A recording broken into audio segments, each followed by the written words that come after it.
በድጋሚ እንዴት ውላችኋል ክቡራን ተመልካቾቻችን 7 ሰዓት ሆኖ ዜና ኢትዮጵያ በምዕራፍ 2 ተመልሷል። እስከ 8 ሰዓት ድረስ በተለያዩ ዘገባዎች ከእናንተ ጋር ቆይታ እናደርጋለን። አበይት ጉዳዮቻችንን አስቀድሜ ልጠቁማችሁ።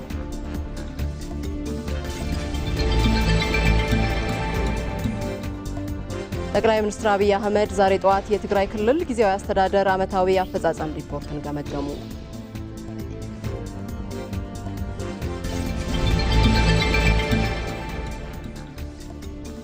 የመደመር መንግስት ያከናወነው ሪፎርም ፖሊስ ህዝባዊ ወገንተኝነት ያለው የሀገርን ጥቅም የሚያስከብር ተቋም እንዲሆን ማስቻሉን ምክትል ጠቅላይ ሚኒስትር ተመስገን ጥሩነህ ተናገሩ። 20ኛው የፖሊስ ኮሚሽነሮች ጉባኤም አስጀምረዋል።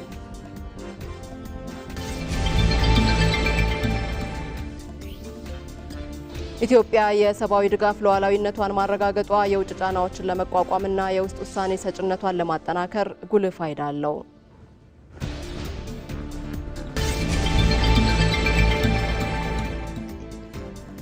ዜጎች በምርጫ ወቅት የሚያሳዩት ንቁ ተሳትፎ የሀገርን የወደፊት ዕጣ ፈንታ ለመወሰንና የተጠያቂነት ስርዓትን ለማስፈን ወሳኝ ነው።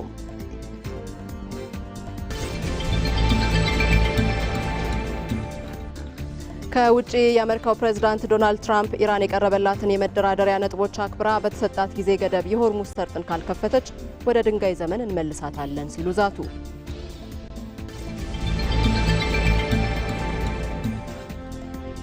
ከስፖርት በአውሮፓ ሻምፒየንስ ሊግ ግሩፕ ፍጻሜ ምሽት 4 ሰዓት ላይ በሳንቲያጎ በርናቦ ሪያል ማድሪድ ከባየር ሙኒክ የሚያደርጉት ጨዋታ ይጠበቃል። የሚሉት የዜና ኢትዮጵያ የ7 ሰዓት አበይት ጉዳዮቻችን ናቸው።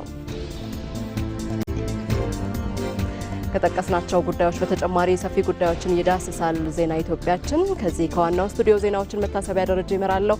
የተለያዩ ሁነቶችን የተለያዩ አካባቢዎች ላይ ባልደረቦች እየተከታተሉ ይገኛሉ። በቆይታችን ተጨማሪ መረጃዎችን ያጋሩናል። አባዲ ወይናይን እናገኘዋለን። የህዝብ ተወካዮች ምክር ቤት የዛሬ ውሎ ምን ይመስላል ስንል አባዲን እንጠይቀዋለን። ከሱ ደግሞ ተጨማሪ መረጃዎችን እንጋራለን።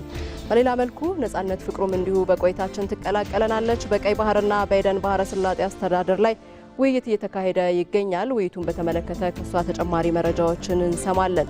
ሌላኛው ባልደረባችን አሸናፊ እንዳለም እንዲሁ በዜና ኢትዮጵያ ቆይታችን ይቀላቀለናል። 20ኛው የፖሊስ ኮሚሽነሮች ጉባኤ እየተካሄደ ነው የሚገኘው። ይህንን በተመለከተ ተጨማሪ መረጃዎችን እንጋራለን።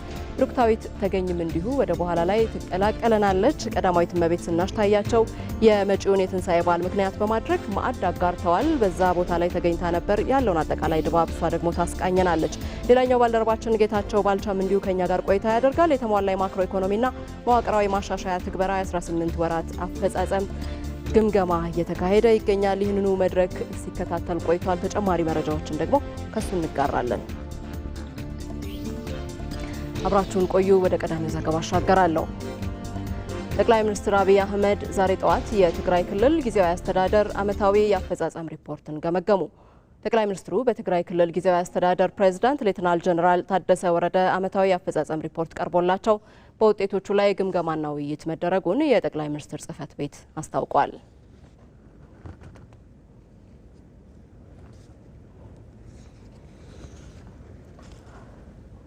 የባለብዙ ተዋንያን የግብርና ኤክስቴንሽን አገልግሎትና አስተዳደር ረቂቅ አዋጅ ጸደቀ። በሕዝብ ተወካዮች ምክር ቤት የግብርና ጉዳዮች ቋሚ ኮሚቴ ያቀረበውን አዋጅ ምክር ቤቱ በሙሉ ድምፅ አጽድቋል። አዋጁ የግብርና ዘርፉን ለማጠናከርና የኤክስቴንሽን አገልግሎቱን ለማስፋት የሚያግዝም ነው። ይህንኑ መድረክ ሲከታተል የቆየው ባልደረባችን አባዲ ወይና የተጨማሪ መረጃዎችን ሊያጋራን በቀጥታ መስመራችን ላይ ተገኝቷል። አባዲ እንዴት ውለሃል? የሕዝብ ተወካዮች ምክር ቤት ያጸደቀው የባለብዙ ተዋንያን የግብርና ኤክስቴንሽን አገልግሎትና አስተዳደር ረቂቅ አዋጅ ምን ፋይዳ አለው? የምክር ቤቱ አባላትስ ምን ሀሳቦችን አነሱ በዚህ ጉዳይ ላይ? አመሰግናለሁ። እንግዲህ አንቺም ቀደም ብለሽ እንደጠቀሽው የህዝብ ተወካዮች ምክር ቤት በዛሬው መደበኛ ጉባኤው በርካታ ጉዳዮችን ተመልክቷል። ከተመለከታቸው በርካታ ጉዳዮች መካከል በዋነኝነት ልናነሳ የምንችለው የባለብዙ ተዋንያን የግብርና ኤክስቴንሽን አገልግሎትና አስተዳደር ረቂቅ አዋጅ ይገኝበታል። ይህ ረቂቅ አዋጅ በተለይም ኢትዮጵያ በግብርና ዘርፍ እያከናወነችውን ያለውን ይበልጥ ለማጠናከር ከፍተኛ አስተዋጽኦ ያለው ረቂቅ አዋጅ መሆኑን የተገለጸ። በተለይም ኢትዮጵያ እንደሚታወቀው የምግብ ዋስትናዋን ለማረጋገጥ የዘርፎችን ምርትና ምርታማነትን ለማሳደግ በርካታ ተግባራትን እያከናወነች ትገኛለች። ታዲያ ይህንን የምታከናውነውን ስራ ይበልጥ ለማጠናከር የሚያስችል የግብርና ኤክስቴንሽን እንደሚያስፈልጋት የተገለጸው። እንደሚታወቀው ከዚህ ቀደም የግብርና ኤክስቴንሽን አገልግሎት በመንግስት ብቻ ይሰጥ የነበረውን አገልግሎት በዚህ ረቂቅ አዋጅ አማካኝነት በርካታ ተዋንያን በዚህ የግብርና ኤክስቴንሽን አገልግሎት አማካኝነት እንዲሳተፉ የሚፈቅድ መሆኑ የተገለጸ። ይህ ደግሞ አጠቃላይ ከመንግስት ጎን ለጎን የግሉ ዘርፍም በግብርና ኤክስቴንሽን አገልግሎት እንዲሰማራና አርሶ አደሮች አማራጭ የሆነ የግብርና ኤክስቴንሽን አገልግሎት እንዲያገኙ እድል የሚፈቅድ መሆኑ የተገለጸው ማለት ነው። ከዛ ባሻገርም በተለይም በዚህ አዋጅ አማካኝነት የግብርና ኤክስቴንሽን ፈንድ እንዲቋቋም መንገድ የሚፈቅድ ነው። በተለይም ደግሞ ይህ የግብርና ኤክስቴንሽን ፈንድ በቋቋሙ በአርሶ አደሮች በተለይም ተደራሽ ባልሆኑባቸው አካባቢዎች የተለያዩ የዘመናዊ ቴክኖሎጂዎችን ተጠቃሚ እንዲሆኑና የግብርና ዲጂታል ኤክስቴንሽን አገልግሎትን እንዲያገኙ ለማስቻል አይነተኛ ሚና እንዳለው የተገለጸው። ከዛ ባሻገርም በዚህ ዘርፍ ለሚሰማሩ አካላት የእውቅና ፍቃድ የሚሰጥ ከመሆኑ ጋር ተያይዞ ጠንካራ የአሰራር ስርዓት እንዲዘረጋም መንገድ የሚከፍት መሆኑ የተገለጸው ማለት ነው። ከዚህ ጋር ተያይዞ አጠቃላይ ኢትዮጵያ በግብርና ዘርፍ ላይ ያከናወነችው ያለውን ስራ ይበልጥ ለመደገፍ አርሶ አደሩ ያለውን ምርትና ምርታማነትን ይበልጥ እንዲያሳድግ ከማስቻል ጎን ለጎን በርካታ ስራዎችን በዚህ የግብርና ኤክስቴንሽን አገልግሎት አማካኝነት እንደሚወጣ የተገለጸው ማለት ነው። የተወካዮች ምክር ቤት ሀሳቦችን ሲያነሱ ነበር። ካነሷቸው ሀሳቦች መካከል አጠቃላይ ኢትዮጵያ በተለይም የግብርና ዘርፏን ለማጠናከር ከምትሰራው ስራ ጎን ለጎን የግሉ ዘርፍም እንዲሁም ደግሞ የተለያዩ በርካታ ባለድርሻ አካላት በዚህ የግብርና ዘርፍ እንዲሳተፉ እያደረገች ትገኛለች። ታዲያ ይህ የግብርና ኤክስቴንሽን አገልግሎትም በተለይም የግሉ ዘርፍ እዚህ ላይ እንዲሰማራ ማድረጉ አይነተኛ ሚና እንዳለው ነው የገለጹት ማለት ነው። ከዛ ጋር ተያይዞ ደግሞ በተለይም የግብርና ኤክስቴንሽን ፈንዱ በፌዴራልና በክልሎች ደረጃ የሚቋቋም ከመሆኑ ጋር ተያይዞ ወደ ታች ወደ ወረዳዎችም ሊወርድ እንደሚገባ አንስተዋል። በዚህ ጉዳይ ላይ መልስ የሰጡት የግብርና ጉዳዮች ቋሚ ኮሚቴ ሰብሳቢ ሰለሞን ላለ እንደገለጹት ከሆነ በተለይም በክልሎችና በፌዴራሎች የሚቋቋመው የግብርና ኤክስቴንሽን ፈንድ በተለይም በወረዳ ደረጃ በታችኞቹ መዋቅር ተግባራዊ የሚደረግ ከሆነ ለብልሹ አሰራር እንዳይጋለጥ በፌዴራልና በክልሎች ደረጃ መዋቀሩ ከፍተኛ አበርክቶ እንዳለው አንስተዋል። ከዛ ባሻገርም ነው በተለይም የሚሰራው ስራ የተጠናከረ እንዲሆን ባለድርሻ አካላት እዚህ ላይ ተሳትፈው የግብርና ዘርፉን ለማዘመን ከፍተኛ እምርታ ከሚጫወት ጋር ከመሆኑ ጋር ተያይዞ ይህ አዋጅ መዘጋጀቱ ከፍተኛ አስተዋጽኦ እንዳለው አንስተዋል። አጠቃላይ የምክር ቤቱ አባላት ይህንን ረቂቅ አዋጅ በሙሉ ድምጽ ነው ያጸደቁት ማለት ነው። ከዛ ባሻገርም የምክር ቤቱ በዛሬ ውለው ማለት ነው በርካታ ሁለት ጉዳዮችን ተመልክቷል። ከተመለከታቸው ጉዳዮች መካከል የመረጃ ነጻነት ረቂቅ አዋጅና የፌዴራል ሸሪዓ ፍርድ ቤቶችን ረቂቅ አዋጅን ለሚመለከታቸው ቋሚ ኮሚቴዎችንም መርተዋል። አባዲስ ለመረጃዎቹ እናመሰግናለን። መልካም ጊዜ። የመደመር መንግስት ያከናወነው ሪፎርም ፖሊስ ህዝባዊ ወገንተኝነት ያለው የሀገርን ጥቅም የሚያስከብር ተቋም እንዲሆን ማስቻሉን ምክትል ጠቅላይ ሚኒስትር ተመስገን ጥሩነህ ተናገሩ። ምክትል ጠቅላይ ሚኒስትሩ ፖሊሲያዊ አንድነት ለዘላቂ ሰላም በሚል መሪ ቃል እየተካሄደ የሚገኘውን 20ኛውን የፖሊስ ኮሚሽነሮች ጉባኤ አስጀምረዋል። የሪፎርሙ ዋና ዓላማ ጠንካራ ተቋም መገንባትና ብቁ ባለሙያዎችን ማፍራት መሆኑን የጠቀሱት ምክትል ጠቅላይ ሚኒስትር ተመስገን ጥሩነህ ፖሊስ ባለፉት ጊዜያት የሀገርን ሉዓላዊነት በመጠበቅና ሰርጎ ገቦችን ለህግ በማቅረብ ረገድ የማይተካ ሚና መጫወቱን አረጋግጠዋል። ይህንኑ መድረክ የተከታተለ የሚገኘው ባልደረባችን አሸናፊ እንዳለ ተጨማሪ መረጃዎችን ሊያጋራን በቀጥታ መስመር ላይ ይገኛል። አሸናፊ እንዴት ውለሃል? አንተ በተከታተልከው በዚህ መድረክ ላይ ምክትል ጠቅላይ ሚኒስትሩ ያነሷቸው ተጨማሪ መረጃዎችና ሌሎች የተነሱ ሀሳቦች ካሉ ጠቅላላ አድርገህ መረጃዎችን አጋራን። አመሰግናለሁ። ከለውጡ በኋላ መንግስት ልዩ ትኩረት ሰጥቶ የሪፎርም ካደረገባቸው ተቋማት መካከል የጸጥታና የደህንነት ተቋማት ዋነኛዎቹ ናቸው። እነዚህ ተቋማት ደግሞ ከተደረገላቸው ሪፎርም በኋላ ብቁ ቁመና ላይ ጠንካራ የሆነ ቁመና ላይ መገኘት ችለዋል። ምክትል ጠቅላይ ሚኒስትር ተመስገን ጥሩነህ ዛሬ 20ኛው የፖሊስ ኮሚሽነሮች ጉባኤን ባስጀመሩበት ወቅት ባደረጉት ንግግርም ያረጋገጡት ይህንን ነው። የሪፎርሙ ዋነኛ ዓላማ ህዝባዊ ወገንተኝነት ያለው የሀገርን ብሔራዊ ጥቅም በማስጠበቅ ረገድ ውስጥ ቀድሞ የሚገኝ ደጀን መሆን የሚችል ተቋምን መገንባት ነው። ይህንን ደግሞ በተግባር ያረጋገጡ ስራዎችን ሰርተዋል የፖሊስ ተቋማት። ለዚህ ደግሞ በማሳያነት ኢትዮጵያ በባዳና በባንዳ በተፈተነችባቸው ፈታኝ ጊዜያት ከሀገር መከላከያ ሰራዊት ጎን በመቆም ህዝባዊ ወገንተኝነትን ያሳየ ተቋም ለመሆኑን በአብነት አንስተዋል። ከዛም ባለፈ ደግሞ ጠላት እኩይ ሴራዎችን ባቀደ ጊዜ ቀድሞ በማክሸፍ ረገድ ውስጥም የፖሊስ ተቋማት ስራቸው ቀላል የሚባል አይደለም። ይህንን በተግባር ማሳየት የቻሉ ናቸው። የዚህ ደግሞ ትልቁ ጠንካራ ውጤት ማሳያ ተደርጎ የሚቆጠረው እየተደረገላቸው ሪፎርም ነው።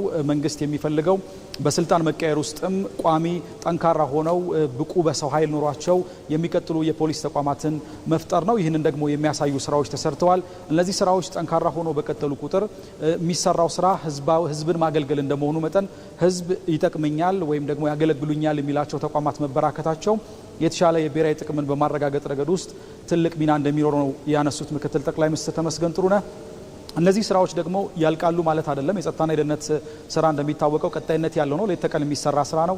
ፊታችን ደግሞ 7ኛው ጠቅላላ ምርጫ ይከናወናል። እስካሁን ባለው ሁኔታ ውስጥ ኢትዮጵያ ምርጫውን ለማካሄድ ምንም አይነት የጸጥታ ችግር እንዳይኖር በማድረግ ውስጥ ትልቅ ስራዎችን ሰርታለች። ነገር ግን ቀደም ብዬ እንዳነሳሁት ይህ የጸጥታና የደህንነት ስራ ደግሞ ቀጣይነት ያለ ነው። ሊታሰብ የሚችሉ የኢትዮጵያን እንደዚህ አይነት የዲሞክራሲ ልምምዶችን ለማደናቀፍ የሚጥሩ ኃይሎች አሉ። የእነሱን ስራዎች በማክሸፍ ረገድም ትልቅ ኃላፊነት ጣለባቸው መሆኑን ምክትል ጠቅላይ ሚኒስትር ተመስገን ጥሩነህ በንግግራቸው ወቅት አንስተዋል። የፌዴራል ፖሊስ ኮሚሽነር ጀነራል ደመላሽ ገብረ ሚካኤልን ይህንን ነው ያረጋገጡት። ምክንያቱም ትላልቅ ተቋማት ከተገነቡ በኋላ የህዝባዊ ደጀንነታቸው የሚረጋገጠውም እንደዚህ አይነት ባሉ ጊዜዎች ነው። ስለዚህ ምርጫው ሰላማዊ ሆኖ እንዲጠናቀቅ በማድረግ ረገድ ውስጥ ትላልቅ ስራዎች ተሰርተዋል። ያለምንም ኮሽታ ምርጫውን ማካሄድ በሚያስችልበት ሁኔታ ውስጥ ከዚህ ቀደም የነበረው የተበታተነ አሰራርን በማስቀረት በቅንጅት የሚሰራበት የተናበበ የሆነ አሰራርን የሚከተሉበት መንገድን መከተላቸውንና እሱንም አጠናክሮ እንደሚቀጥል ነው ያረጋገጡት። ከዚህ ከምርጫውም ተሻግሮ ኢትዮጵያ የአየር ንብረት ለውጥ ጉባኤን በ2027 እንደምታስተናግድ ይታወቃል። ለሱም የተለያዩ ዝግጅቶች እየተደረጉ ነው። ስለዚህ በቅንጅት ብቁ በሰው ኃይልን በማሟላትና ዘመኑ የዋጀውን ቴክኖሎጂ በመታጠቅ ረገድ ውስጥ ትላልቅ ስራዎች መሰራታቸው ይህንን በአግባቡ ለማካሄድ አስቻይ ስለመሆኑን ያነሱት። ስለዚህ እነዚህ የሚደረጉ የሪፎርም ስራዎች ተጠናክረው ይቀጥላሉ። አሁንም የሰው ኃይል ልማቱ ላይ ትልቅ ስራዎች ይሰራሉ። በትምህርት ጠንካራ የሆነ የፖሊስ አመራሮችንና የፖሊስ አባላትን በማፍራት ረገድ ውስጥም ብዙ ስራዎች እንደሚሰሩ ነው የተነሳው። ጥቅል የነበረው በመድረኩ ላይ የተነሱ ሀሳቦች እነዚህ ናቸው። አሸናፊ፣ ስለ መረጃዎቹ እናመሰግናለን። መልካም ጊዜ። ቀዳማዊት እመቤት ዝናሽ ታያቸው የትንሣኤ በዓልን ምክንያት በማድረግ ማዕድ አጋሩ። ከአዲስ አበባና ዙሪያ የተወጣጡ 150 አካል ጉዳተኞችና ዝቅተኛ የኑሮ ደረጃ ላይ የሚገኙ የማህበረሰብ ክፍሎች ናቸው ማዕዱን የተጋሩት። በዚህ ጉዳይ ላይ ተጨማሪ መረጃዎችን ልታጋራን ባልደረባችን ብሩክታዊት ተገኝ በቀጥታ መስመራችን ላይ ተገኝታለች። ብሩክታዊት፣ እንዴት ውለሻል? የማዕድ ማጋራቱ በምን መልኩ ነው የተከናወነው? አመሰግናለሁ መታሰቢያ። ቀደም ብለሽ አንቺም እንዳነሳሽው 150 የአካል ጉዳተኞችና በዝቅተኛ የኑሮ ደረጃ ላይ የሚገኙ የማህበረሰብ ክፍሎች ናቸው ማዕዱን የተጋሩት። ከዚህ ቀደምም ቀዳማዊ እመቤት ጽሕፈት ቤት የተለያዩ ፕሮጀክቶችን ነድፎ በተለይ ደግሞ የዜጎችን ተጠቃሚነት ለማረጋገጥና ዜጎችም ደግሞ እኩል ተጠቃሚ እንዲሆኑ ለማድረግ የተለያዩ ፕሮጀክቶችን ነድፎ ሲሰራ ነበረ። በተለይም ደግሞ የዳቦና የዱቄት ፋብሪካዎችን በማስፋፋት ዜጎች ከዛ በቅርበታቸው መገልገል እንዲችሉ ለማድረግ እየሰራ ነበረ። ከዚህ ስራ በተጨማሪ ነው እንግዲህ በተለያዩ ለበዓላት ብቻ አይደለም፣ ከዛም ባለፈ ዜጎች እርዳታ የሚፈልጉ ወይም ደግሞ ድጋፍ የሚሹ ወገኖችን ለመድረስ የተለያዩ ስራዎችን እየተሰሩ ነው። ከነዚህ መካከል እንግዲህ ማዕድ ማጋራት አንዱ ነው። ዛሬም የትንሣኤ በዓልን ትኩረት አድርጎ ነው እንግዲህ ይሄ የማዕድ ማጋራት የተከናወነው። በተለይም ደግሞ ድጋፍ የሚሹ አካላት በዓሉን ብቻቸውን እንዳያሳልፉ እንዲሁም ደግሞ ከሌሎች የማህበረሰብ ክፍሎችም ደግሞ የተነጠሉ ወይም ደግሞ የተገለሉ አይነት ስሜት እንዳይሰማቸው አለንላችሁ፣ እኛ ከጎናችሁ ነው፣ ወገን አላችሁ የሚል እሳቤን በእነሱ ላይ ለማስረጽም ጭምር ነው የዛሬ የማዕድ ማጋራቱ የተከናወነው። ማዕድ ሲጋራም ደግሞ ቀዳማዊት እመቤት ዝናሽ ታያቸው ማዕዱን ከማጋራት ባለፈ ከጎናቸው ቁጭ በማለት እያወሯቸውም ነበረ። አለንላችሁ፣ ወገን አላችሁ፣ ብቻችሁን አይደላችሁም፣ ይህን ቀን ደግሞ ያልፋል፣ በዓሉንም ደግሞ በደስታ ታሳልፉ ዘንድ ነው ይህንን ማዕድ እያጋራን ያለ ነው የሚል መልእክት ሲያስተላልፉ ነበረ። ይህ ደግሞ መልእክት በወገኖቻችን መካከል ያነጋገርናቸውም ሰዎች ነበሩ። ይህ ጥሩ ስሜት እንደፈጠረላቸው በተለይ ደግሞ የተረጂነት ስሜት ሳይሆን ወገን እንዳለን ያየንበት ነው። ከዚህ ባለፈ ደግሞ ኢትዮጵያውያን እርስ በርስ የመደጋገፍ ሼር የመደራረግ ባህላችንን አሁንም እንዳልቀረ ያየንበት ነው። አሁንም ወገን እንዳለን ያየንበት ነው ብለዋል።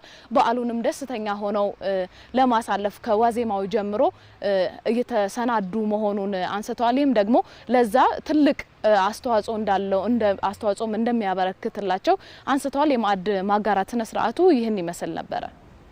ዶክተራዊት፣ ስለ መረጃዎቹ እናመሰግናለን። መልካም ጊዜ።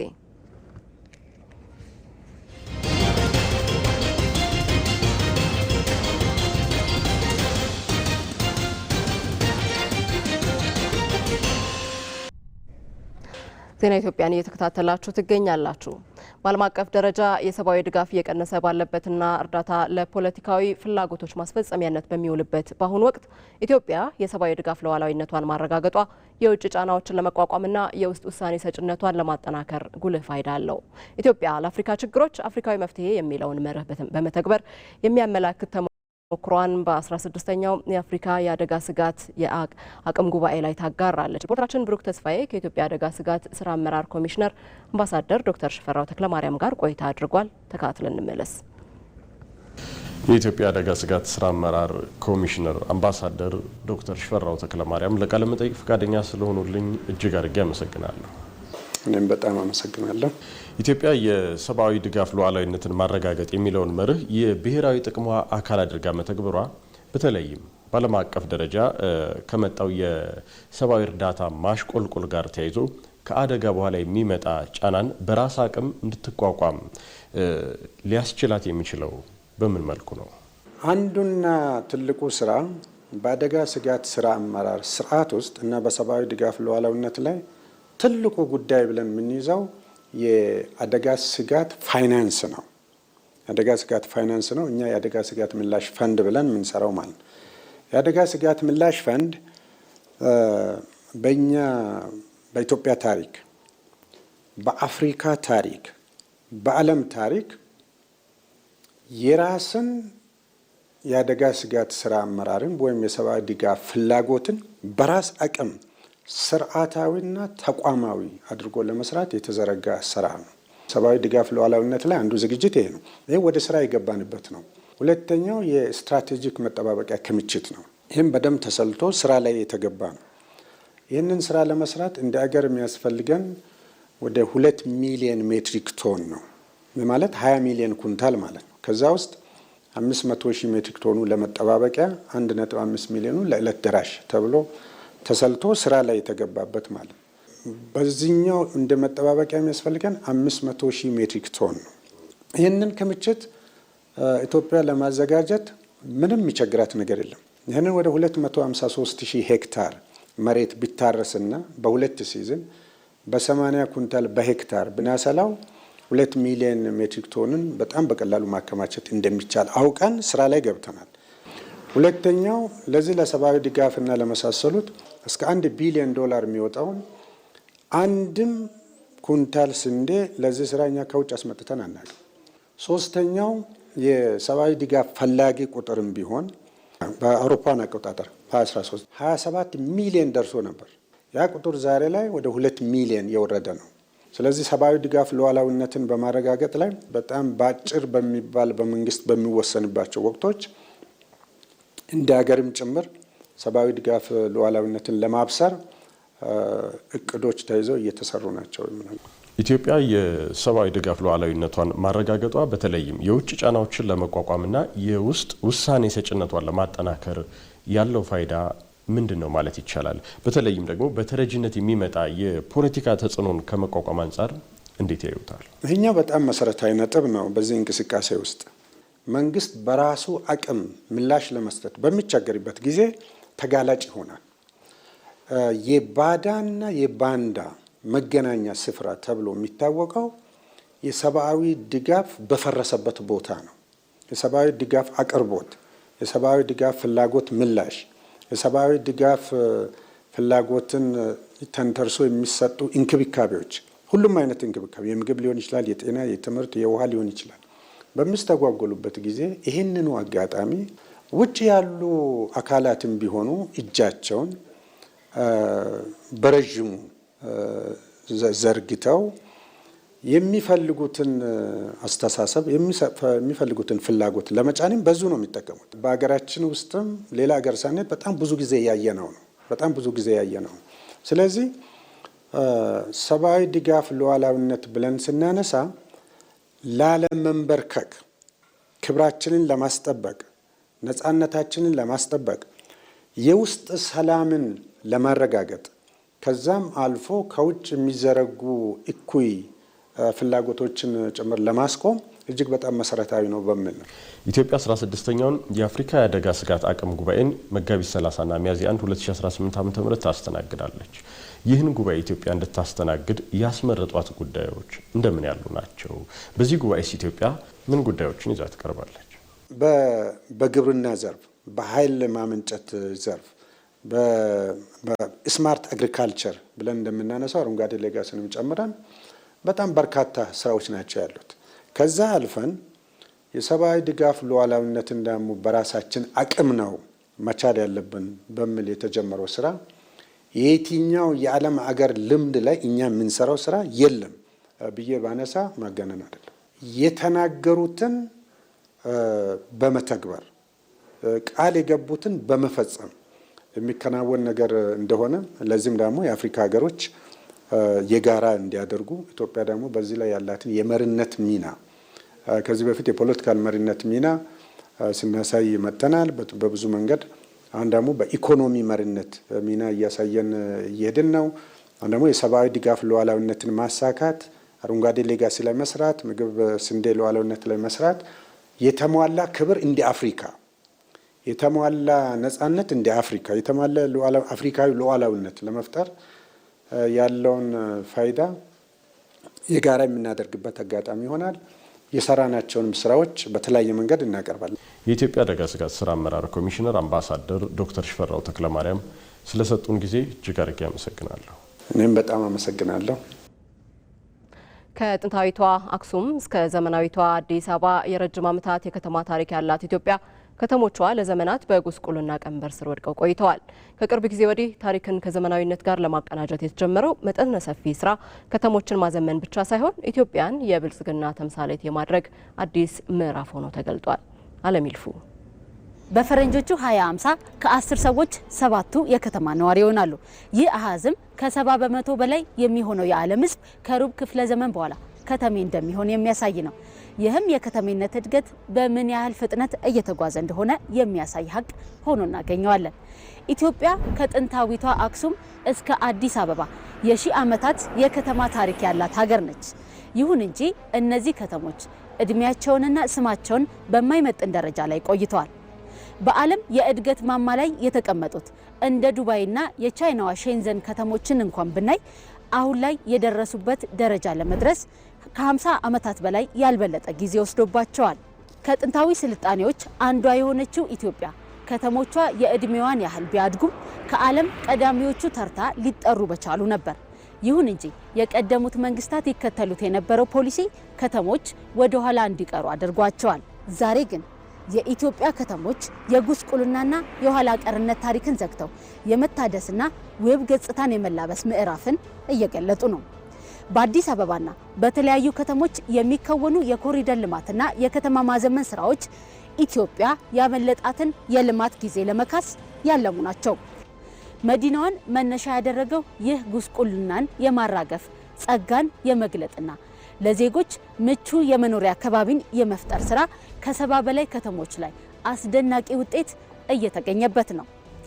እንደ ባህር ዳር፣ ሐዋሳ፣ አዳማና ድሬዳዋ ያሉ የክልል ከተሞችም የኮሪደር ልማት ዳግም እንዲወለዱ አድርጓቸዋል።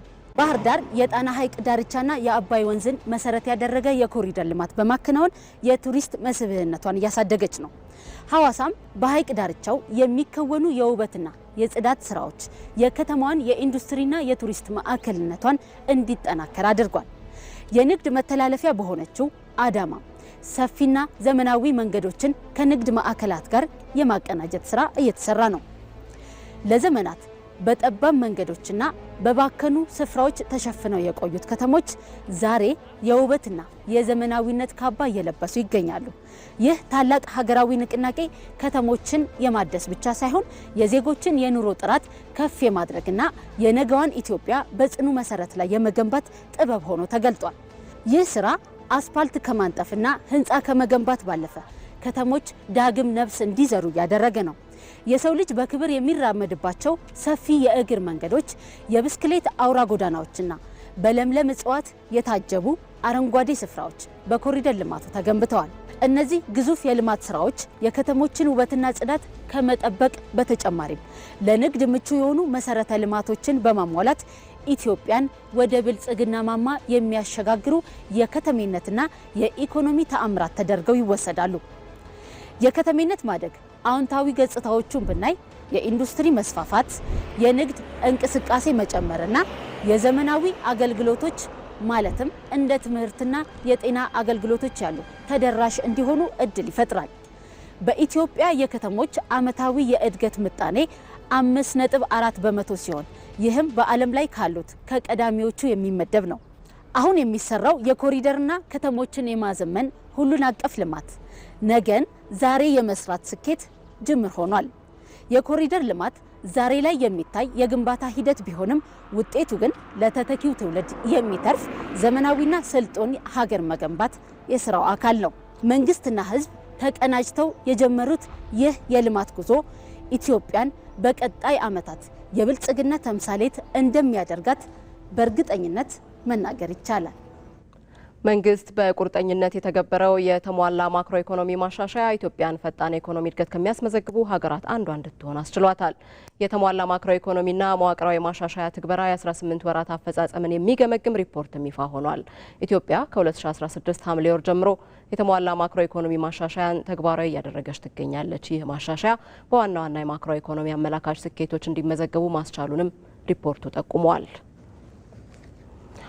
በዚህ ጉዳይ ላይ ተጨማሪ መረጃ ሊያጋራን ባልደረባችን ጌታቸው ባልቻ በቀጥታ መስመራችን ላይ ይገኛል። ጌታቸው እንዴት ውለሃል? በተሟላ ማክሮ ኢኮኖሚ ማሻሻያው የተገኙ ውጤቶች ምንድናቸው?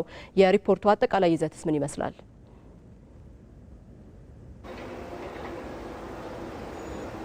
አመሰግናለሁ መታሰቢያ። ከሀገራዊ ለውጡ ማግስት በ2011 ዓመተ ምህረት ኢትዮጵያ ሀገር በቀል የኢኮኖሚ ማሻሻያን ተግባራዊ አድርጋለች።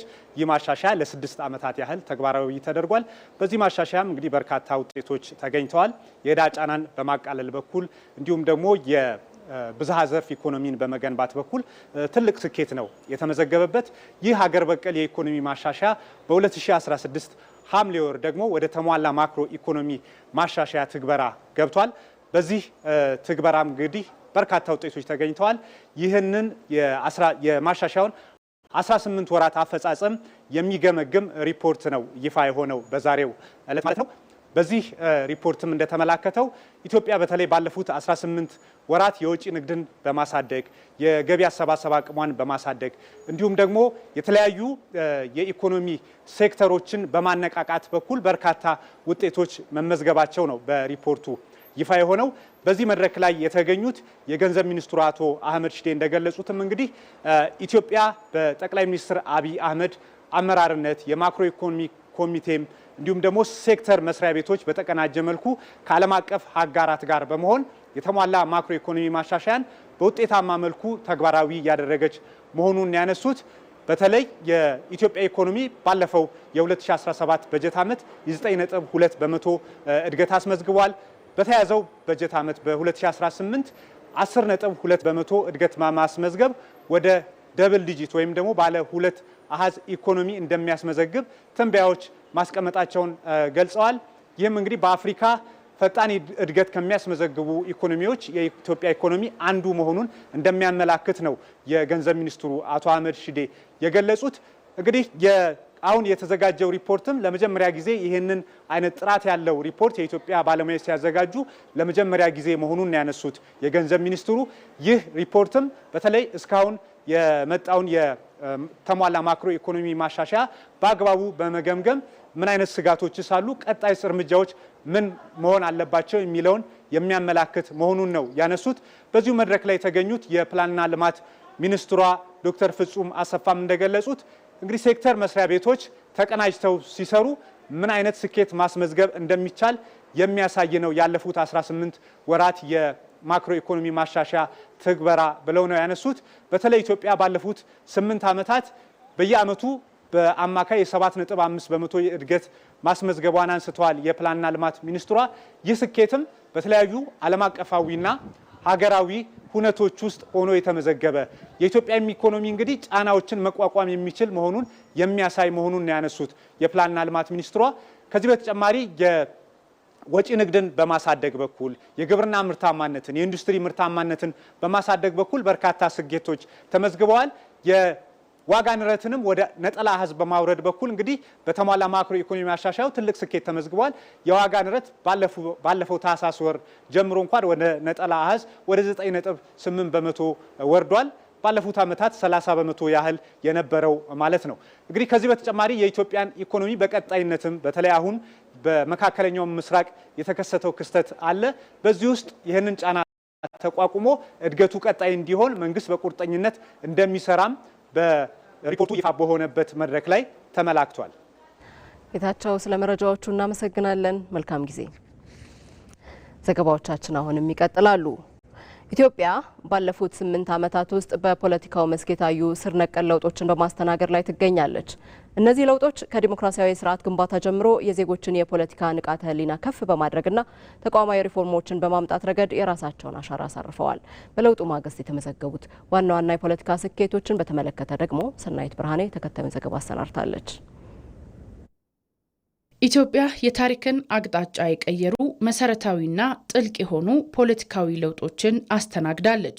ከለውጡ በፊት የነበረው የፖለቲካ ምህዳር የዜጎች የሰብአዊ መብት ጥሰትና የፍትህ እጦት የነገሰበት ነበር። ሆኖም ባለፉት 8 ዓመታት ሀገራችን አዳዲስ የድል አድማሶችን ተሻግራለች። ለውጡ ገና ብቅ ሲል የመጀመሪያ ስራውን ያደረገው ግንቦችን ማፍረስ ነበር። አሁን ባለው አድሚኒስትሬሽን ከሚፎካከሩ ፓርቲዎች 273 ሰዎች በተለያየ ደረጃ በአመራር ተሳትፎ ይሰራሉ። 273 ሰዎች፣ 4 ሚኒስትሮች አሉ፣ 4 ገደማ ሚኒስትር ዴታዎች አሉ፣ የቢሮ ኃላፊዎች አሉ፣ በዞን በወረዳ የተካተቱ ሰዎች አሉ። 273 የሚፎካከሩ ፓርቲ አመራሮች አሳትፌ አብሬ እሰራለሁ ያለ መንግስት ለትብብር ቦታ እንዳለው በቂ ማሳያ ሊሆን ይችላል። ምን ፈልገው እያካተትን የተሻለች ኢትዮጵያን መፍጠር ነው እንጂ የብልጽግና ኢትዮጵያ መፍጠር አይደለም። ምርጫ ቦርድ፣ የሰብአዊ መብት ኮሚሽንና የፍትህ አካላት ከፖለቲካ ተጽዕኖ ነፃ ሆነዋል። ይህ ለውጥ በህግና በስርዓት የታጀበ ነው። ምርጫ ቦርድ እንደከዚህ ቀደሙ የብልጽግና ነው ቢባል እናንተ የምታምኑ አይመስለኝም። ሌላ ሰው ባያምን አይደለም። የተሻለች ኢትዮጵያን መፍጠር ፍላጎታችን ነው ስንል በትክክለኛው መንገድ ህግን ተከትለን ፖለቲካ የምንጫወትበትን ነገር መፍጠር ያስፈልጋል እና የትጥቅ ትግል የማድረግ መብት የሚባል ዲሞክራሲ ማለት የምታከብረው ህግ ሲሆን ነው እንጂ ህጉን ሳታከብረው ህጉ ደግሞ እንዲያስከብርልህ መብት መጠየቅ ትክክል አይደለም። ሐሳብን በነፃ የማራመድ ሐሳብን በነፃ የመግለጽ ህገ መንግስታዊ መብታችሁን ማስከበር ላይ ያለው ውስንነት ደግሞ እኛን ይመለከታል። እሱን ደግሞ እኛን ፈትሻለን። ከስርዓት ጋር አብረው የሚወድቁ ሳይሆን ከሀገር ጋር አብረው የሚሻገሩ ጠንካራ ተቋማትም ተገንብተዋል። ኢትዮጵያ ውስጥ የደርግ መንግስት ሲመጣ የኃይለ ሥላሴ መንግስት እንደ ስርዓት ማፍረስ ብቻ ሳይሆን በርከት ያሉ ሲኒየር አመራሮች ካልሞቱ በቀር መቀጠል አልችልም ብሎ በአንድ ጀንበር ገድሎ ከሻለቃ በላይ ያለ ማንኛውም ሰው አያስፈልገኝም ብሎ አስወግዶ ነው ሬቮሉሽን የቀጠለው። በኢህአደግ መንግስት የመጣን እንደሆነ ከሻለቃ በላይ ሳይሆን ከወታደር በላይ አያስፈልግም ብሎ መከላከያውን አፍርሶ 100% አፍርሶ ተቋም አፍርሶ ነው የቀጠለው። አጋርና ወገን ብሎ ከፍሎ እኛ ከመጣን በኋላ በወታደርም ይሁን በፖለቲካ በውጭ ያሉም ይሁን በውስጥ ያሉ በመከላከያ ውስጥ አቅም ሙያ ያላቸው የወጡም ጭምር መልሰን እና ኢትዮጵያ የተቋም እየገነባን ያለ ነው። ዛሬ ኢትዮጵያ የጎረቤቶቿና የዓለም ወዳጅነቷን አድሳለች። እነዚህ ውጤቶች ኢትዮጵያን ለኢንቨስትመንት ምቹና ለዜጎቿ የጋራ ክብርም አድርገዋታል። ኢትዮጵያ ከተስፋ ወደሚጨበጥ ብርሃን ተሻግራለች። ኢትዮጵያ ዛሬ የአፍሪካዊት ኃይል ተምሳሌት ሆና ጉዞዋን ቀጥላለች። ይህም ለውጥን የፈለገ ትግል ፍሬ ውጤት ነው።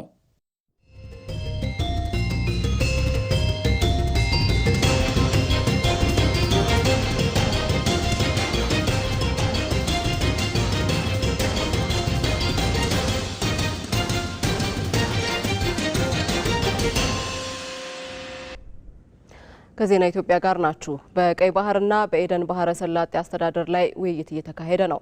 ውይይቱ በቀይ ባህርና በኤደን ባህረ ሰላጤ ቀጠና ያለው የባህር ላይ አስተዳደር አካታችነትና ትብብር ለጋራ ጥቅም በሚል መሪ ሀሳብ ነው እየተካሄደ የሚገኘው። በውይይቱ የባህር ላይ ደህንነትና ትብብር፣ የኢኮኖሚ እድሎችና ትስስሮች፣ አካታች የባህር ላይ አስተዳደር ለጋራ ጥቅሞች በሚሉ ሀሳቦች ላይ መነሻ ጽሑፍ ቀርቦ ውይይት እየተደረገበት ይገኛል።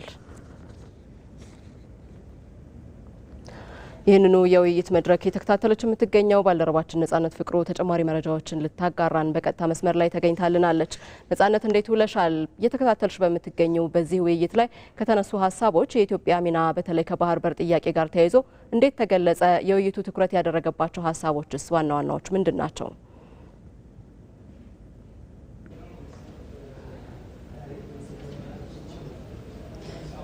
አመሰግናለሁ መታሰቢያ። ቀደም ሲል እንዳነሳሽው ውይይቱ በቀይ ባህርና በኤደን ባህረ ሰላጤ ቀጠና ያለው የባህር ላይ አስተዳደር አካታችነትና ትብብር ለጋራ ጥቅም በሚል መሪ ቃል ነው እየተካሄደ የሚገኘው። በዚህ ውይይት ላይ በርካታ ሀሳቦችም እየተነሱ ነው የሚገኙት። ላለፉት ዓመታት እንግዲህ የቀይ ባህር አስተዳደር በባህር ዳርቻ ሀገራት ብቻ የታጠረ ሆኖ ቢቆይም አሁን ላይ ግን ይህ አካሄድ የቀጠናውን ዘላቂ ሰላምና የጋራ ደህንነት ሊያረጋግጥ እንደማይችል እየታመነበት መጥቷል። ስለዚህ ለጋራ ተጠቃሚነት የተሻለ ትብብር አስፈላጊ ስለመሆኑ በውይይቱ አጽንኦት ተሰጥቶት የተነሳ ጉዳይ ነው። ሌላው በዚህ ውይይት ላይ የተነሳው ሀሳብ በተለይ እንደ ኢትዮጵያ ያሉ ሀገራት በቀጠናው ሰላምና ደህንነት ላይ ያላቸው ሚና የማይተካ ስለመሆኑ ነው የተነሳው። ከዚህ ጋር ተያይዞ እንግዲህ የኢትዮጵያ የባህር በር ጥያቄም ተነስቷል። የኢትዮጵያ የባህር በር አልባ መሆን ላለፉት 3 አስርት ዓመታት በላይ ቆይታለችና ወሳኝ የሆኑ የኢኮኖሚ እድሎችን እንድታጣ ማድረጉ ብቻ ሳይሆን በተለይ በቀጠናው ያላት ሚና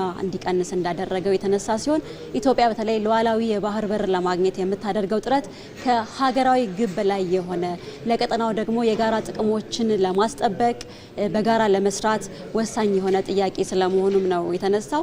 ይህ ጥረት እንግዲህ ከአፍሪካ ህብረት የ2063 አጀንዳ ጋር እንደሚጣጣምና የባህር በር ላይ ውንብድነት፣ ሽብርተኝነት፣ ህገወጥ ስደትና የሰዎች ዝውውር ያሉ የጋራ የደህንነት ስጋቶች ናቸው ተብለው የተለዩ እነዚህ ለመከላከል ኢትዮጵያ ያላትን የባህር ላይ ሚና እንደሚያጠናክረው የባህር በር ጥያቄ አስፈላጊ መሆኑ ተነስቷል። ሌላው በውይይቱ የባህር ላይ ደህንነትና ትብብር፣ የኢኮኖሚ ድሎችና ትስስር፣ አካታች የባህር ላይ አስተዳደርና ለጋራ ጥቅሞች በሚሉ ሀሳቦች ላይ መነሻ ጽሑፎች ቀርበው ውይይት እየተደረገበት ሲሆን እነዚህ ሀሳቦችን በጥቂቱ ለመመልከት ያህል በተለይ አንደኛው የባህር ላይ ደህንነትና ትብብር የሚለው ሲሆን የባህር ላይ ሽብርተኝነትን፣ ህገወጥ ዝውውርን ለመከላከል የባህር ዳርቻ ሀገራትና የውስጥ ሀገራት መረጃን የሚለዋወጡበት የተቀናጀ ስርዓት መዘርጋት አስፈላጊ ሆኖ ታምኖበታል በዚህ ጊዜና የደህንነት ስጋቱ ደግሞ ለሁሉም እኩል በመሆኑ ትብብሩ ሁሉንም ያሳተፈ መሆን ይኖርበታል የሚለው ተነስቷል። ሌላው የኢኮኖሚ እድሎችና ትስስር ነው። በተለይ ቀጠናው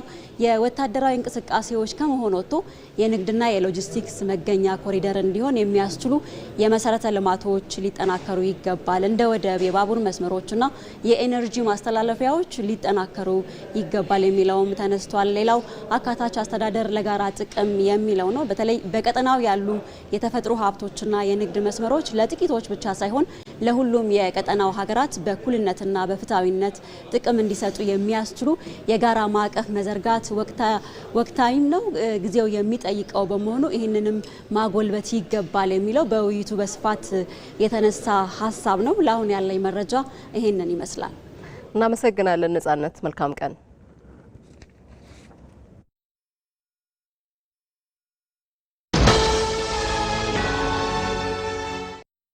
ለሁሉም እኩል የተሰጠ አንድ ጸጋ አለ፣ ጊዜ። የተሰጡትን በሚገባ የሚጠቀሙት ግን ጥቂቶች ናቸው። ዘመናዊነት ማለት ራስን ከዘመኑ ጋር ማራመድ እንጂ ሌላ አይደለም።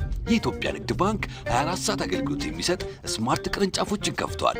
ይህን ወሳኝ የባንክ አገልግሎት ምዕራፍ ከሚያስተዋውቁት ከመጀመሪያዎቹ መሃል መሆኔ ደስታ ይሰጠኛል።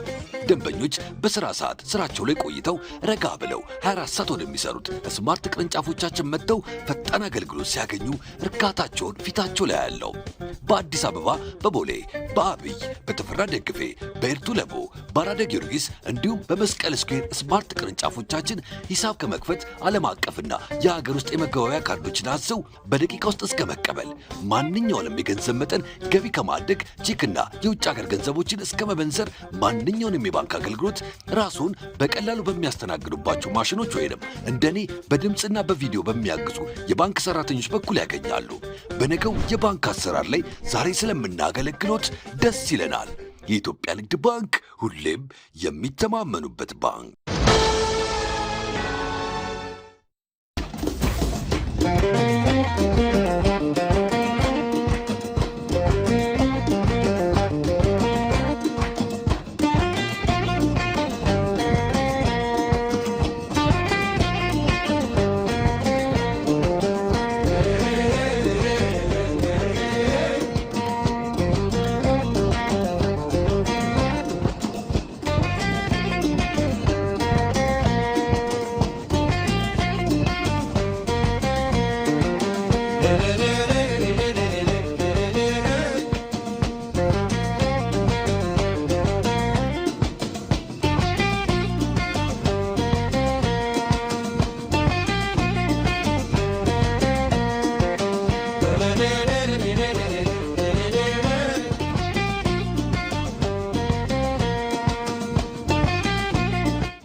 ዜጎች በምርጫ ወቅት የሚያሳዩት ንቁ ተሳትፎ የሀገርን የወደፊት እጣ ፈንታ ለመወሰንና የተጠያቂነት ስርዓትን ለማስፈን ወሳኝ ነው። ዜጎች የሚመራቸውን አካል ለመምረጥ መብታቸውን ለሌሎች አሳልፈው እንደ መስጠትም ይቆጠራል። ሜሮን በረዳ። በኢትዮጵያ ባለፉት ስርዓት የነበሩ የምርጫ ሂደቶች ድምፅን ሳይሆን ጠመንጃን፣ ምርጫን ሳይሆን ዜጎችን በግድ ያፈኑ ነበሩ። የህዝብ ፈቃድ ሳይጠየቅ በጉልበት ስልጣን ላይ በመቆየት ዜጎችን ለሞትና ለእንግልት ከመዳረጋቸውም በላይ ሀገርን ያለ ፍትህ የባህር በሯን ጭምር እስከ ማሳጣት ያደረሰ የታሪክ ጠባሳንም ጥሎ አልፏል። የጊዜያዊ ወታደራዊ አስተዳደር ደርግ ስልጣኑን ከያዘ በኋላ ስልጣን መያዝ ያለበት በምርጫ እንጂ በውርስ አይደለም በሚል እምነት ምርጫዎች ኢማሌድ፣ ኢሰፓ ምናምን የሚባሉ ድርጅቶች ተቋቁመው የምርጫ እንዲከናወን ተሞክሮ ነበረ። ግን መጨረሻ ላይ የነበረው ውጤት ህዝቡን ሙሉ በሙሉ ያሳተፈ ባለመሆኑ የሚፈለገውን ያህል ታርጌት ሳይመታ ቀርቷል። ከዛ በኋላ ግን በኢህአዴግ ዘመን ምርጫ በሚል በርካታ ምርጫዎች ተከናውነዋል። እነዚህ የተከናወኑት ምርጫዎች ትክክለኛ ዲሞክራሲን የሚያረጋግጡ ሳይሆን የይስሙላ ምርጫዎች ነበሩ። በዲሞክራሲያዊ ስርዓት ግንባታ ሂደት ውስጥ ዜጎች በምርጫ ወቅት የሚያሳዩት ንቁ ተሳትፎ የሀገርን የወደፊት እጣ ፈንታ ለመወሰንና የተጠያቂነት ስርዓትን ለማስፈን ወሳኝ ነው። ምርጫ ዛሬ ላይ ሆኖ የነገውን የሀገር አካሄድ መወሰን ብቻ ሳይሆን ህዝብን ላገለገለ አስተዳደር ሽልማት፣ ላጠፋው ደግሞ ህዝብ የሚቀጣበት ዴሞክራሲያዊ መሳሪያው ነው።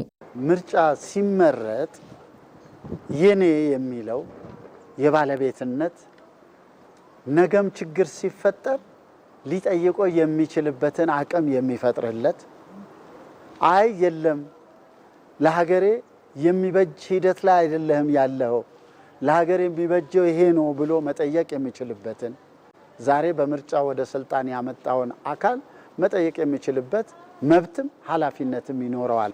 ወጣቱ በተለይ እያንዳንዱ ዜጋም ምርጫ ካርዱን አውጥቶ የሚያዘውን መንግስት ለመምረጥ ራሱን ያዘጋጅላል። የዜጎች አለመምረጥ ደግሞ መብታቸውን ለሌሎች አሳልፈው ከመስጠታቸውን ባሻገር ባልመረጡት መንግስት ላይ ቅሬታን የማቅረብ ሞራልን ጭምር ያሳጣል። ራሱ ዛሬ ያልመረጠው መሪ ነገ ይሄን አጠፋ ብሎ ሊጠይቀው ስለማይችል መብቱን ለማስከበር የሀገሪቷን ልማት ለማሳደግ የሚታዩትን የሰላም ችግሮች ሙሉ በሙሉ ለመደምሰስ ሙስናን፣ መልካም አስተዳደርን ለማስፈን የሚያስችለን ምርጫ ነውና ለዚህ ሁሉ ይጠቅመናል ብለን የምናምንበትን መሪ መምረጥ የሚኖርብን በምርጫ ነው። አለመምረጣቸው የሚያሳጣው መብትን ነው፣ እድልን ነው። እድል መጠቀም ያስፈልጋል። በመምረጡ መንግስትን ነገ እኔ የመረጥኩ በዚህ መንገድ ልትመራኛ አይደለም ብሎ መጠየቅ የሚችልበትን መብት አለውና ያን መብቱንም ያሳጣዋል። ሁለተኛ ካልመረጠው ምናልባት የተመረጠው መንግስት እንደ ዜጋ ነጥሎ ምንም የሚያደርገው ነገር ባይኖርም ነገር ግን ምርጫ መካሄዱ አይቀርም፣ ሀገር መቀጠሉ አትቀርም፣ ዜጎች መምረጣቸው አይቀርም። ሁላችንም ብንመርጥ የኛ መንግስት ነው ብለን መናገር እንችላለን። የምናጣው የምናገኘው ነገር ሳይሆን ሉዓላዊነታችንን የሚያስከብርልን መንግስት በምርጫ ካርዳችን እናረጋግጥ። ታዲያ ኢትዮጵያ ሰላሟን አስጠብቃ በመቀጠል ዜጎቿ በሰላም ማጣት ከመታወቅ ተሻግረው በሰላማዊ ሀገር ላይ የጋራ ማንነትን ይገነቡ ዘንድ የምርጫ ካርድ ወሳኝ ሚናን ይጫወታል። ትክክለኛ ምርጫ ከተከናወነ ሀገሪቷ የኔ ነች፣ መንግስቱ የኔ ነው ብሎ ህዝቡ ስለሚያምን በሁሉ ነገር ተሳታፊ ይሆናል፣ ተሳትፎውን ያሳያል።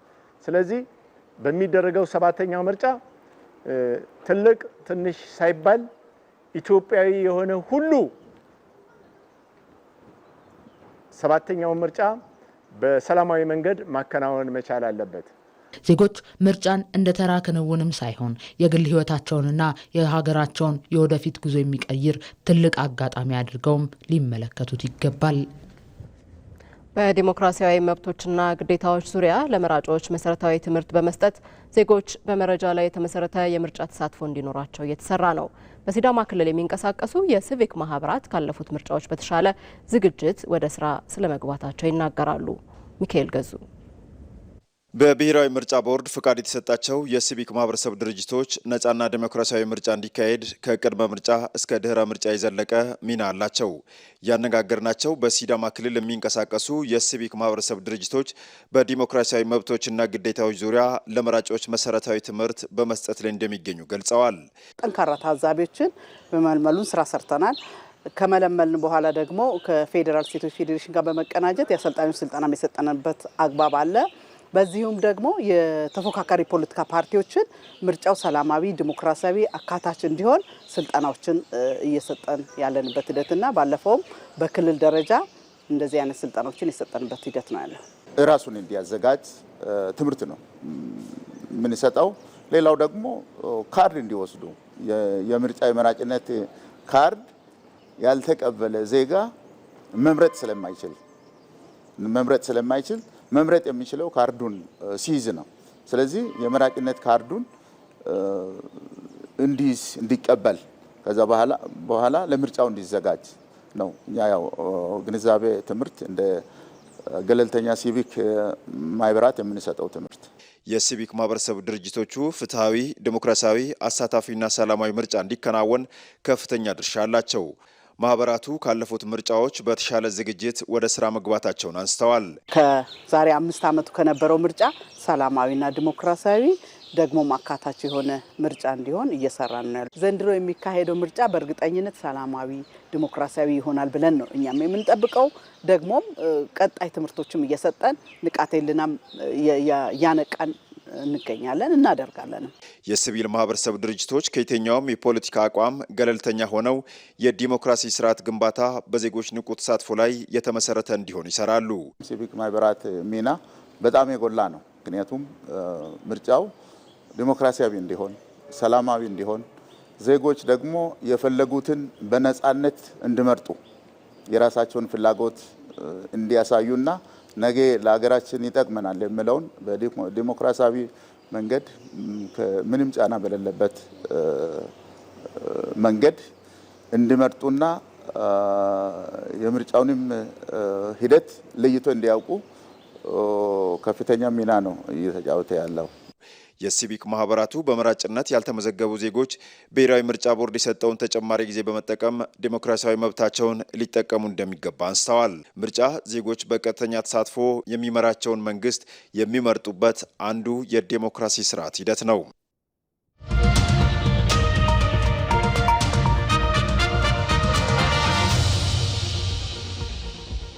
ዜና ኢትዮጵያ እንደቀጠለ ነው። ወደ አንድ ዘገባ ደግሞ እናሻግራችሁ። በገና መደርደር በኢትዮጵያ ኦርቶዶክስ ተዋሕዶ አማኞች ዘንድ ከሌሎች ወቅቶች በተለየ አሁን ባለንበት በዚህ በአብይ ጾም በስፋት ይተገበራል። በገና 10 አውታሮች ያሉት ሲሆን በ10ቱ ትእዛዛትም ይወከላል።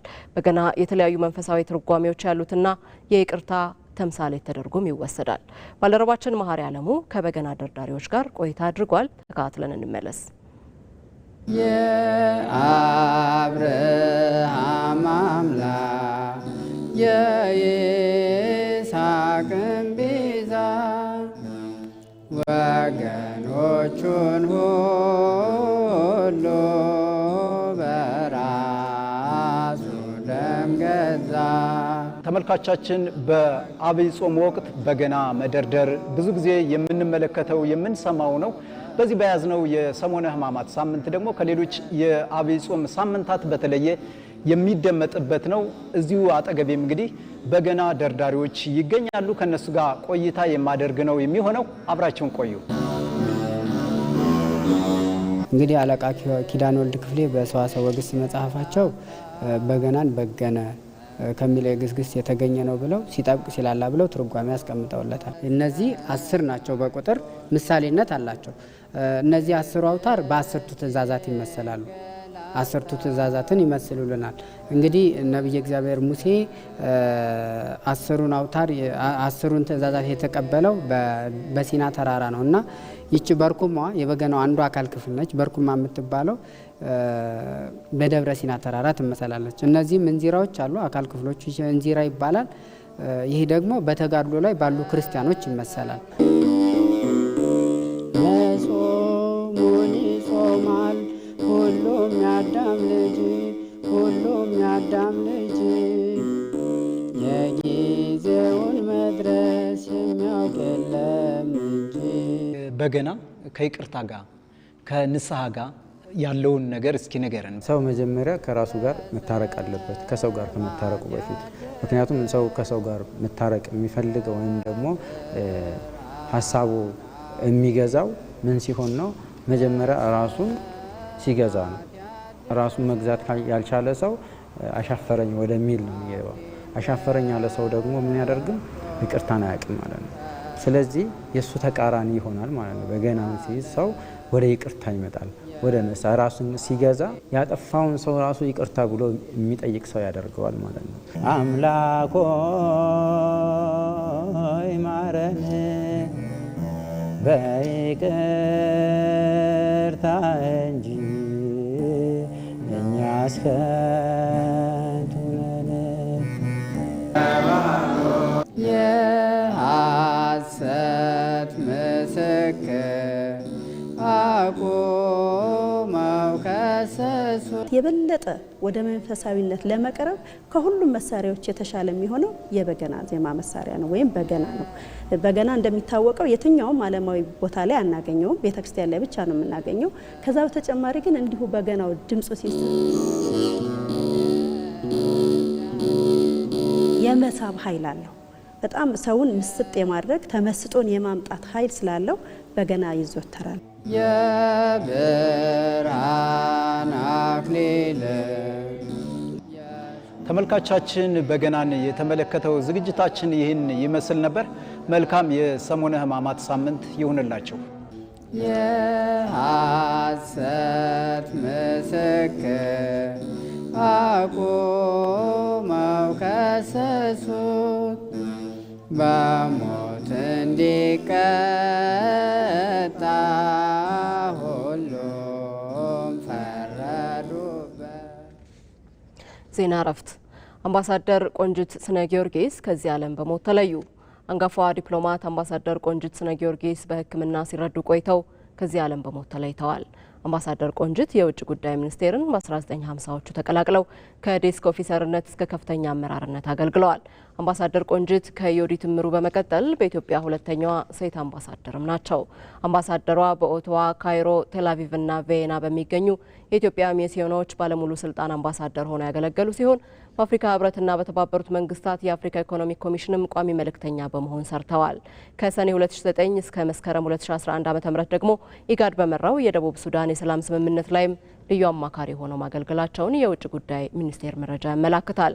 ጠቅላይ ሚኒስትር አብይ አህመድም ከግማሽ ክፍለ ዘመን በላይ ኢትዮጵያን በዲፕሎማሲው መስክ ያገለገሉት አምባሳደር ቆንጂት ስነ ጊዮርጊስ በማረፋቸው የተሰማቸውን ሀዘን ገልጸዋል።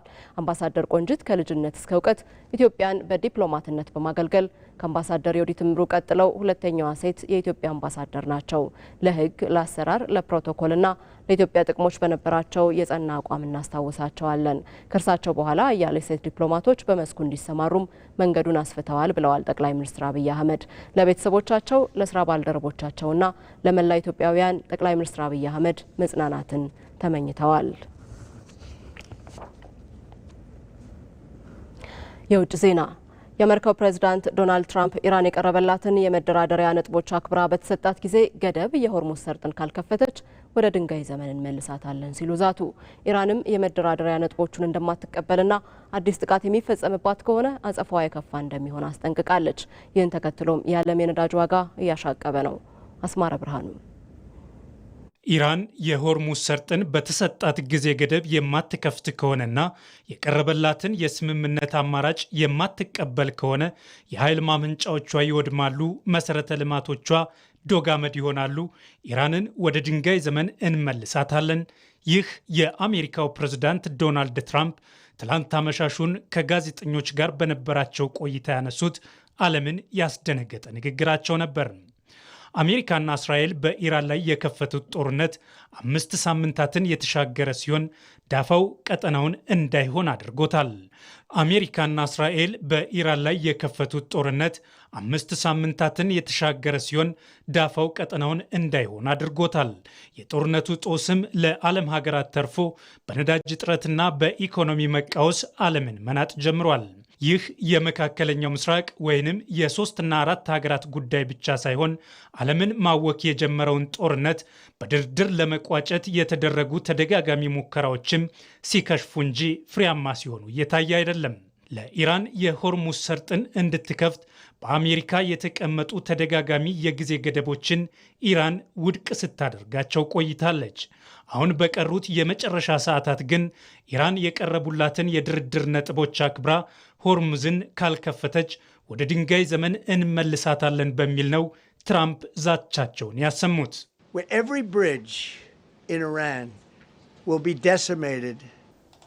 ኢራን ያቀረብንላትን የሰላም አማራጭ የማትቀበልና የሆርሙዝ ሰርጥን የማትከፍት ከሆነ የኢራን ድልድዮች የሚወድም ይሆናል። የኢራን የኃይል ማመንጫ ጣቢያዎችም ድጋሚ አገልግሎት መስጠት በማይችሉበት ደረጃ ይቃጠላሉ፣ ይጠፋሉ። ሙሉ በሙሉ ነው የሚወድሙት። እኛ ኢራንን ሙሉ ለሙሉ ለማውደም 4 ሰዓታት ብቻ ይበቁናል። ጊዜ ሰጥተናቸዋል። በእነዚህ ሰዓታት ውስጥ የማይስማሙ ከሆነ ግን ወደ ድንጋይ ዘመን እንመልሳቸዋለን።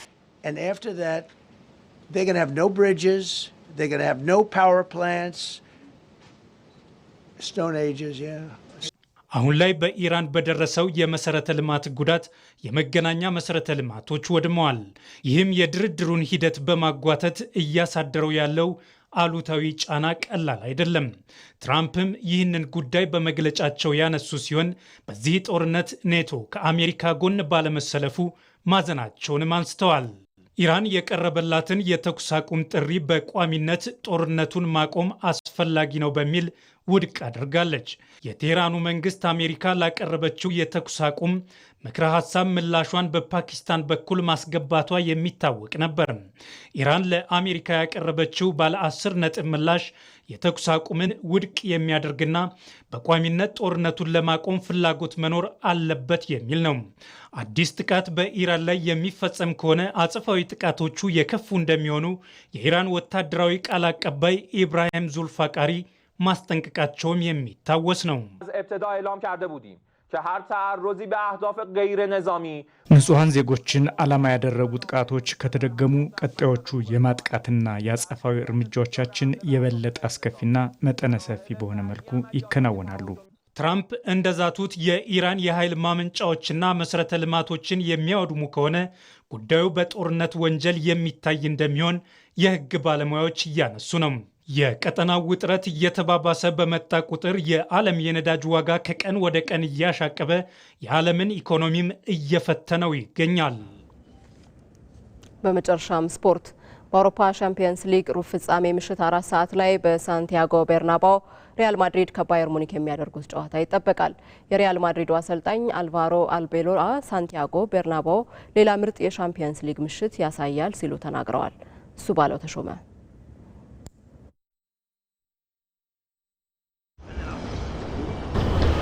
ሁሌም የተለየ ምሽት የሚያስመለክተው የአውሮፓ ቻምፒየንስ ሊግ ዛሬ ምሽት በሩብ ፍጻሜ ጨዋታዎች ይመለሳል። ምሽት 4 ሰዓት ሲል የምንጊዜም የቻምፒየንስ ሊግ ስኬታማው ክለብ ሪያል ማድሪድ በጀርመንና በአውሮፓ ካሉ ታላላቅ ክለቦች አንዱ የሆነውን ባየር ሙኒክን በቀድሞ የክለቡ ተጫዋች ስም በተሰየመው ሳንቲያጎ በርናባው ስታዲየም ይጋብዛል። ሪያል ማድሪድ ከባየር ሙኒክ ጋር ሲጋጠም ትርጉሙ ከጨዋታ ያለፈ ነው። በእግር ኳስ ታሪክ ውስጥ ካሉት ታላላቅ ክለቦች መካከል የሚካሄድ ፍልሚያ ነው። እነዚህ ሁለቱ ቡድኖች በቻምፒየንስ ሊጉ 28 ጊዜ ሲገናኙ ጨዋታቸው ሁሌም በግቦች በውጤት ቀለበሳዎች እንዲሁም የመጨረሻ ደቂቃ ድራማዎች የተሞላ ነው። ሁለቱ ቡድኖች ሲገናኙ የእግር ኳስ ተመልካች ሁልጊዜም ልዩ የሆነ ነገር ይጠብቃል። በርካቶች ይህ ጨዋታ ፍጻሜ ላይ መደረግ የነበረበት እንደሆነ ያነሳሉ። በአውሮፓ መድረክ የሁለቱም ቡድኖች ያህል ብዙ ጨዋታ ያሸነፈ ቡድን የለም። የ15 ጊዜ የቻምፒየንስ ሊግ አሸናፊው ሪያል ማድሪድ በመድረኩ 309 ጨዋታዎችን ሲያሸንፍ ባየር ሙኒክ 248 የአውሮፓ መድረክ ጨዋታዎችን በማሸነፍ ሁለተኛ ደረጃ ላይ ይቀመጣል። በዚህ መድረክ እርስ በርስ ብዙ ጊዜ ከተገናኙ ቡድኖች መካከልም ቀዳሚዎቹ ናቸው። 28 ጊዜ ሲገናኙ ከነዚህ ውስጥ በ26ቱ በጥሎ ማለፍ ተፋልመዋል። በዘንድሮ የውድድር ዘመን የጀርመኑ ተወካይ ባየር ሙኒክ በሁሉም የጨዋታ ክፍል አስፈሪ ሆኖ ተገንብቷል። በተለይም በሃሪኬን የሚመራው የፊት መስመሩ በቡንደስሊጋው ብቻ 100 ግቦችን በማስቆጠር የትኛውን ቡድን እጅግ ፈታኝ መሆኑን አሳይቷል። በጥሎ ማለፍ የጣሊያኑን ተወካይ አታላንታን በደርሶ መልስ 10-2 የረመረመበት ምክንያትም ይኸው ነው። ሪያል ማድሪድ በእርግጥ ወቅታዊ ብቃቱ